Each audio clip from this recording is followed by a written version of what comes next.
அஸ்ஸலாமு அலைக்கும் வரஹ்மத்துல்லாஹி வபரகாத்துஹு. ஹஜ்ரத் அப்துர்தார் ரலியல்லாஹு அன்ஹு அவங்க தான் இந்த ஹதீஸ் அறிவிக்கிறாங்க. அல்லாஹு தாலா கியாமத் நாளில் சில மனிதர்களுடைய முகங்கள் ஒளியாய் பிரகாசிக்கும் நிலையில் எழுப்புவான். அவர்கள் முத்து மேடைகளில் அமர்ந்திருப்பார்கள்.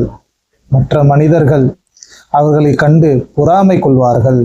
அவர்கள் நபிமார்களோ சுஹதாக்களோ அல்ல என்று ரசூலுல்லாஹி ஸல்லல்லாஹு அலைஹி வஸல்லம் அவர்கள் கூறிய போது, யா ரசூலுல்லாஹ், அவர்களை பற்றி எங்களுக்கு விளக்கி கூறுவீர்களாக என்று ஒருவர் கேட்டார்.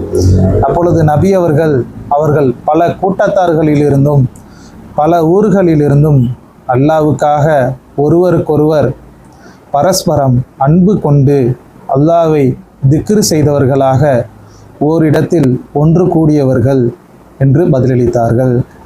நூல் தப்ரானி. இன்ஷா அல்லாஹ் நாமும் இது போன்று அல்லாஹுவை ஒன்று சேர்ந்து திக்ரு செய்வதற்கு நம் அனைவருக்கும் அல்லாஹ் சுப்ஹானஹு வ தஆலா தௌஃபீக் செய்வானாக. அஸ்ஸலாமு அலைக்கும் வரஹ்மத்துல்லாஹி வபரகாத்துஹு.